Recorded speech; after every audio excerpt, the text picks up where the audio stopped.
Барлықтарыңызға сәлем. Бүгінгі сабақты видео сабақты бастамай тұрып, әуелі менің мына Instagram каналына жазылып қоюды ұмытпаңыздар. Бүгінгі жаңа сабақ, 92-ші сабақ, тақырыбы бір бақта қуып жету және қалып қою қозғалыстарына берілген есептерді салыстыру. Оқушылар, кітаптағы екінші тапсырма қараймыз. Бізге сызба берген. Сызба бойынша есеп құрастырамыз. Соның мен сіздерге тек біреуін ғана алып көрсеттім. Олай болса қарайық, балалар. Бірінші автокөліктің жылдамдығы белгілі, сағатына 60 км жүрген, ал автобус сағатына 40 км жүрген. Олардың қанша уақыттан кейін ара қашықтығы 200 км болды. Уақытты табамыз. Уақытты табу үшін қашықтықты бөлеміз. Екеуінің, яғни автокөлік пен автобустың жылдамдығының айырмасына. Сонда 10 сағат шығады. 10 сағаттан кейін олардың арақашықтығы 200 км болады. Келесі үшінші тапсырмаға қараймыз, балалар. Мен сіздерге қысқаша шартын жазып қойдым. Марғау секундына 5 метр, ал қыз секундына 7 метр жүреді. Олардың арасы 50 метр.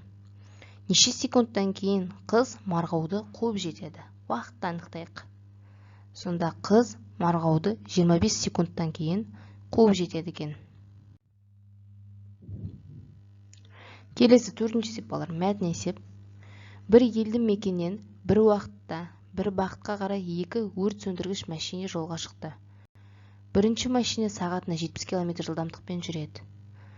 Екіншісі одан жылдамырақ жүреді. 2 сағаттан кейін біріншісінен 40 км-ге осып кетті. Екінші машине қандай жылдамдықпен жүрді? Бізге, балалар, міне арасы белгілі 40 км, уақыт белгілі 2 сағат. Біріншісі белгілі, енді екіншісін табуымыз керек. Екінші машиненің жылдамдығы сағатына 90 км. Келесі бесінші, бұл күрделі теңдеу. Күрделі теңдеуді әуелі қарапайым теңдеуге айналдырамыз. Ол үшін басында мына 27401 бөлу к-ны жазып аламыз. 398 бен 119 қосамыз. 517 шықты. Енді бөліп тексереміз. Дәл солай 3 теңдеуде де балалар орнына қойып тексересіздер. Келесі есепте оқушылар орындалу ретін сұрап тұр бізден амалдардың.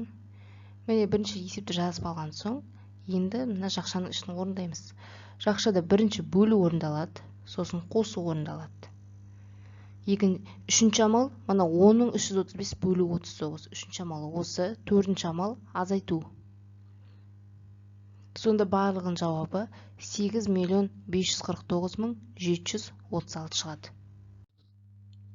Келесі есеп, балалар. Екі велосипедші бір уақытта А пунктінен бір бағытқа қарай жолға шықты.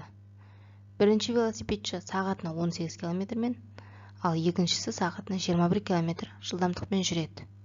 Олардың 3 сағаттан кейінгі арақашықтығы қандай? Әуелі 1 сағаттағы арақашықтығын тауып алайық.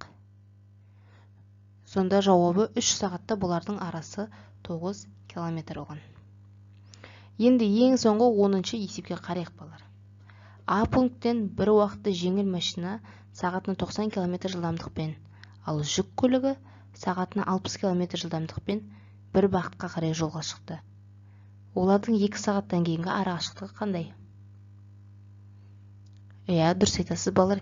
2 сағаттан кейін олардың арақашықтығы 60 км болады. Осымен сабақ аяқталды, оқушылар. Менің мына каналға тіркелуді ұмытпаңыз. Егер каналға тіркелген болсаңыз, қасына қоңыраушаны басып қойыңыздар. Мен видео салған кезде бірден сіздерге шығып тұрады. Сосын видеоның басында айтып өткенімдей мына Instagram парақшама да жазылып қойсаңыздар болады.